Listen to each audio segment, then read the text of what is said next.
Have you ever woken up feeling exhausted, even after a full night of sleep? Maybe you've noticed your ankles looking a little puffy by the end of the day. Or you feel dizzy when you stand up too fast.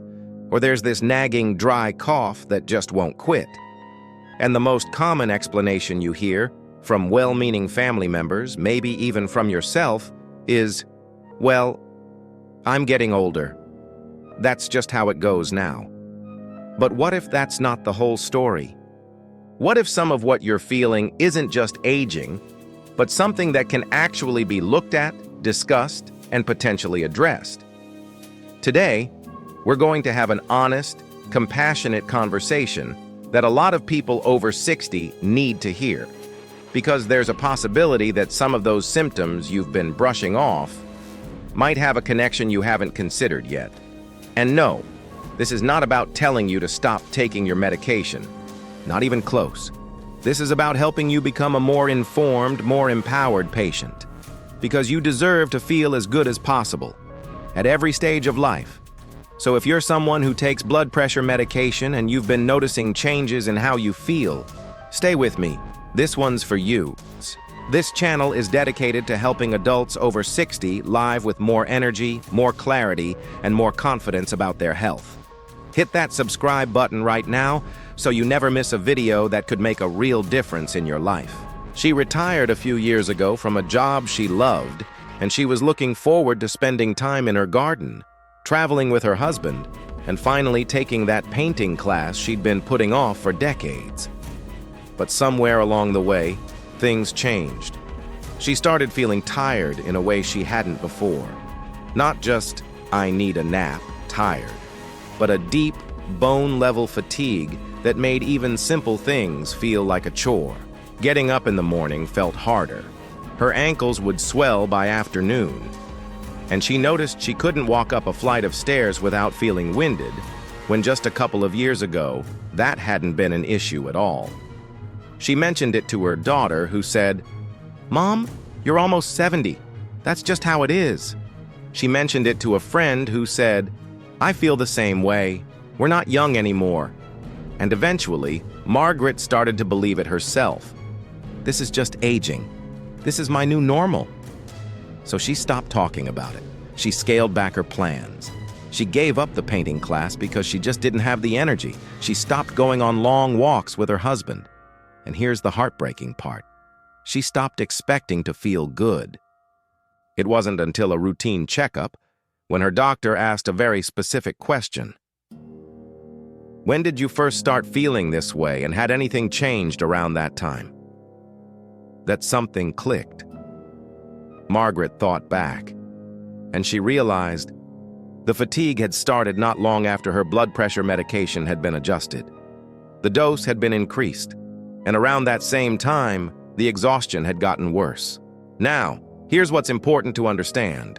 Her doctor didn't say the medication was bad or that she needed to stop it. Blood pressure management is critical, especially for people in their 60s and beyond. But what her doctor did do was take the symptom seriously. They looked at it. They had a real conversation, and together they explored some options. That conversation changed things for Margaret, and that's exactly the kind of conversation I want to help you have. This sounds simple, but most of us don't actually think about it. When did the fatigue begin? When did you first notice the swollen ankles? When did that dry cough show up? Try to anchor it to a time of year, a season, a holiday, an event. The more specific you can be, the more useful that information is. Question 2. Did it appear after a medication change? Were you started on a new medication? Was your dosage adjusted, either increased or decreased? Was a second medication added? Even if it was several months ago, the connection might still be relevant. Some side effects don't appear immediately. They can develop gradually over weeks or even months. Question 3. Does it fluctuate during the day? This is a really interesting one. Is your fatigue worst in the morning right after you take your medication? Does the dizziness come and go? Do your ankles only swell in the afternoon? Patterns matter. They tell a story, and that story can help your doctor understand what's happening. These 3 questions won't give you answers on their own, but they'll give you something incredibly valuable. Informed observations. And informed observations lead to better conversations. And better conversations lead to better care. Write these down. Keep them somewhere handy before your next appointment. If this is resonating with you, do me a quick favor. Drop a comment below and tell me one word that describes how you've been feeling lately. Just one word. You'd be surprised how many people feel exactly the same way. And if you found this helpful so far, really helps this reach other seniors who need to hear this. Now let's talk about the 5 symptoms that are most commonly mistaken for normal aging, especially in people who take blood pressure medication. Number 1, fatigue. Everyone gets tired. That's not the issue. The issue is when the tiredness is disproportionate, when it doesn't match how much or how little you've done.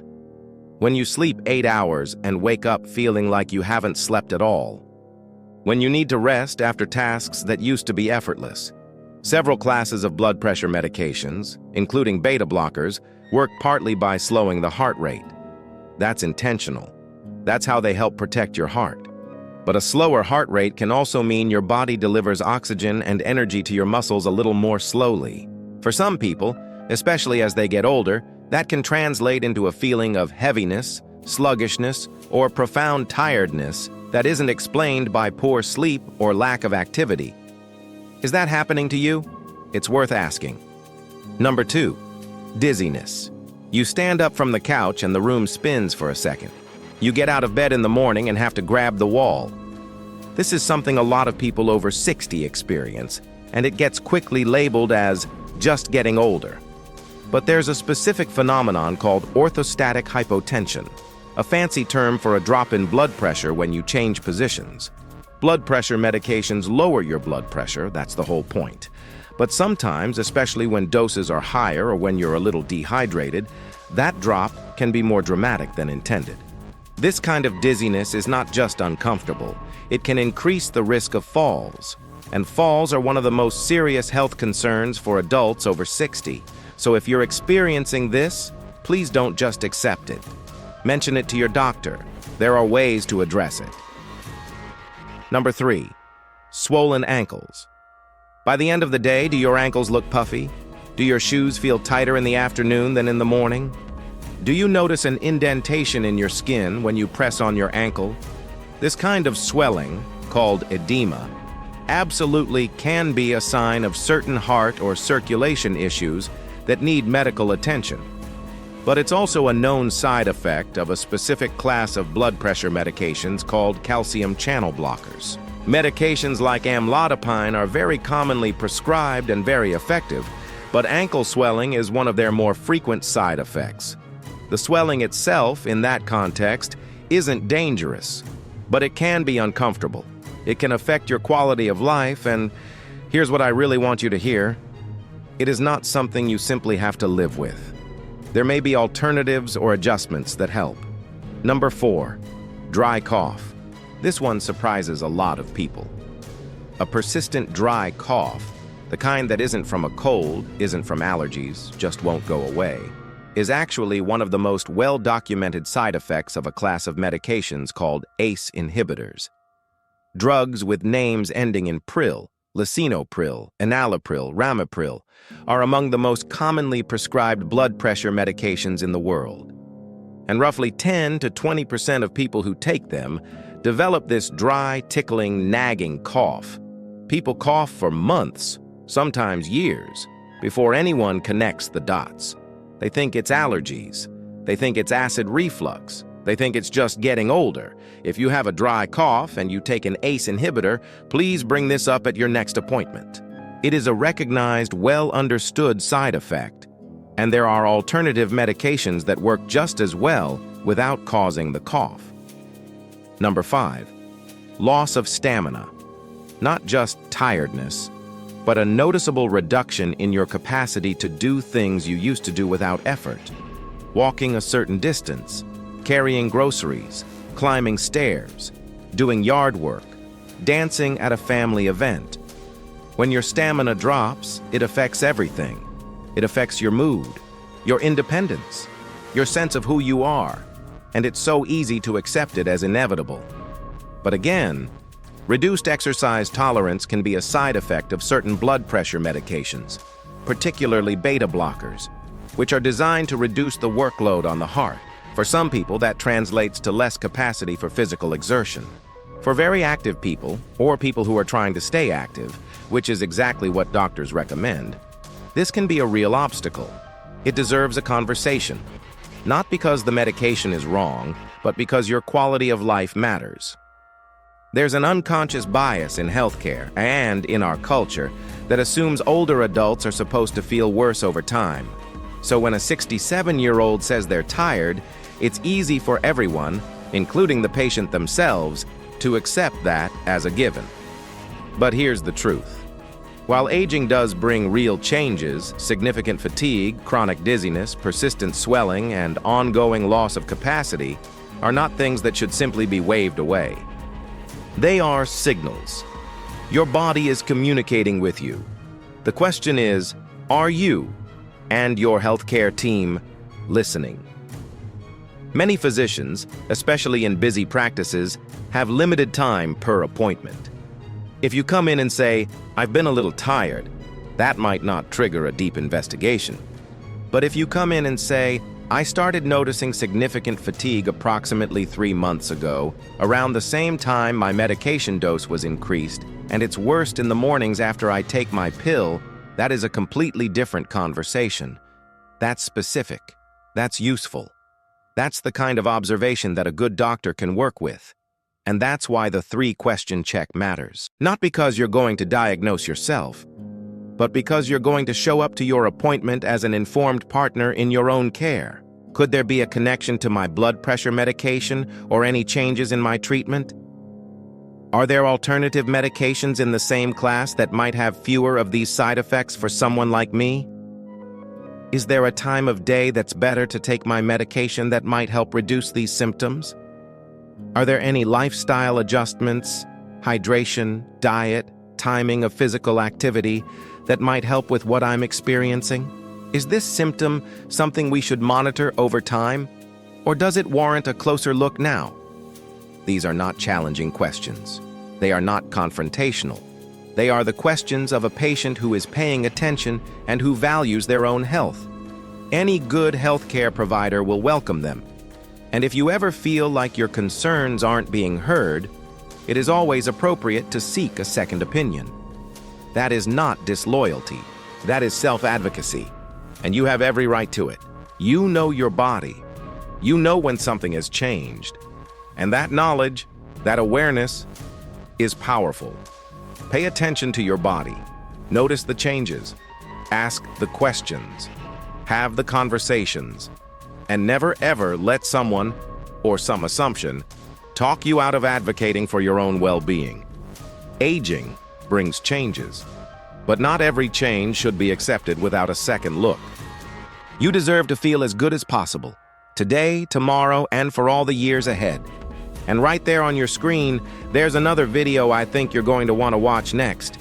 It goes even deeper into how you can take charge of your health after 60. Go ahead and click it. I'll see you there. Aqui está a continuação, a versão final polida e completa do script, com todos os elementos de retenção, CTAs e encerramento. If you have an open, ongoing dialogue with your healthcare provider, that's exactly where you want to be. Keep that going. But I also know that for a lot of people watching this, that conversation hasn't happened yet. Either because you didn't think the symptoms were serious enough to bring up, or because your appointment time felt too short, or because you simply didn't have the words to explain what you were experiencing in a way that felt medical enough. And that's exactly what I want to help with. Because here's something I've come to understand. The gap between how a patient feels and what actually gets addressed in a medical appointment is often not a gap in care. It's a gap in communication. You feel something. You're not sure if it's worth mentioning, so you don't mention it, and it goes unaddressed, and weeks become months, and months become years. Margaret, the woman we talked about earlier, lived with her symptoms for almost 2 years before that one specific question from her doctor unlocked the whole conversation. 2 years of scaling back. 2 years of giving things up. 2 years of believing that this was just her life now. She didn't need to wait that long, and neither do you. Let's revisit something practical here, because I want to make sure you walk away from this video with more than just awareness. I want you to walk away with a plan. Pull out a piece of paper or open the Notes app on your phone and do this simple exercise before your next appointment. Write down the symptom. Be specific. Not just tired, but I feel deeply exhausted most mornings, even after sleeping 7 or 8 hours. It started approximately 4 months ago and has been getting gradually worse. Write down the timeline. When did it start? Was anything different around that time? A new prescription? A dose change? A stressful event? An illness? Write down the pattern. Does it happen at a certain time of day? After eating? After taking your medication? Is it better on some days than others? What makes it better or worse? And finally, write down how it's affecting your life. This part is important, and it's the part people most often leave out. Are you avoiding activities you used to enjoy? Are you sleeping more than usual? Are you feeling less like yourself? Has it affected your mood, your relationships, your independence? That last piece, the impact on your life, is not a small thing. It is not a footnote. It is central to your health care. Quality of life is a medical consideration. Don't leave it out of the conversation. When you bring all of this to your appointment, you're not being dramatic. You're being thorough. You're being the kind of patient that makes a doctor's job easier and your own care better. When you start to feel like your body is working against you, when the energy you used to rely on starts to fade, when activities you loved become difficult or impossible, it affects more than just your physical health. It affects your spirit. There's a kind of grief that comes with feeling like you're losing a version of yourself. The version who could walk for an hour without stopping. The version who had the energy to cook dinner and still go out afterward. The version who felt vibrant and capable and present. And I want to acknowledge that grief, because it's real, and it deserves compassion, including from yourself. But here's what I also want you to hold on to. Not all of those changes are permanent. Not all of them are inevitable. Some of them, not all, but some, may have contributing factors that can be explored, adjusted, and potentially improved. And that possibility, that maybe things don't have to be this hard, is worth fighting for. You owe it to yourself to at least ask the question. If you have a spouse or partner who has been watching you struggle with fatigue or dizziness or swelling, share this video with them. Because often, the people closest to us are the ones who notice changes we've stopped seeing in ourselves. They may have observations that are incredibly valuable, and bringing them to an appointment can add a whole new layer of useful information. If you have adult children who are involved in your care, share this with them too. Not because you need someone to advocate for you, you're more than capable of that yourself, but because having a loved one who understands what questions to ask and why makes the whole process feel less overwhelming. And if you're watching this because someone you love sent it to you, thank them.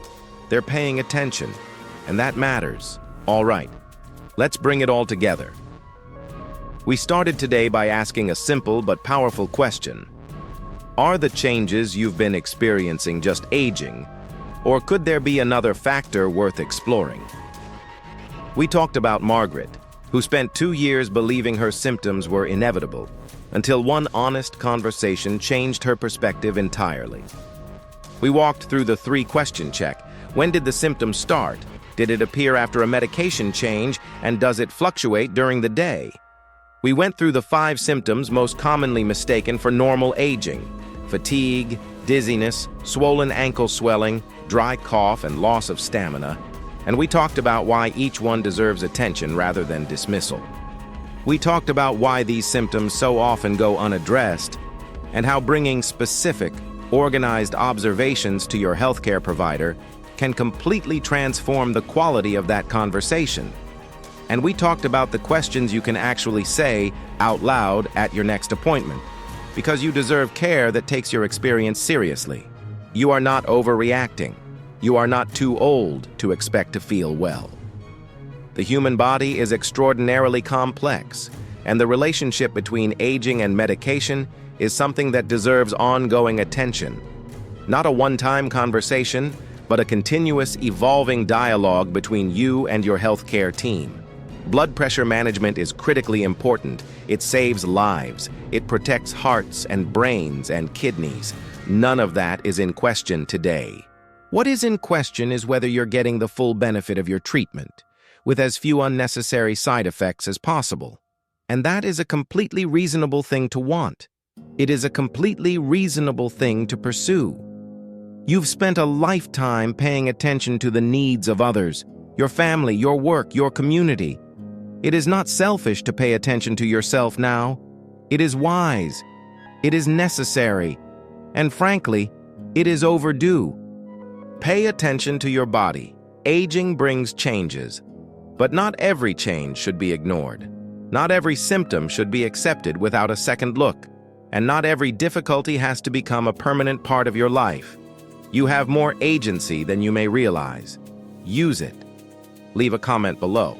Tell me, have you ever experienced one of these symptoms and assumed it was just aging? What happened when you brought it up with your doctor? Your story might be exactly what someone else needs to hear today. And if you found value here, please give this video a like. It truly helps this content reach other seniors who could benefit from hearing this message. Now, right there on your screen, there's a video waiting for you that I think is going to be just as important as this one. It's about next video topic, and it continues exactly where we left off today. Click it now. I'll see you in the next one.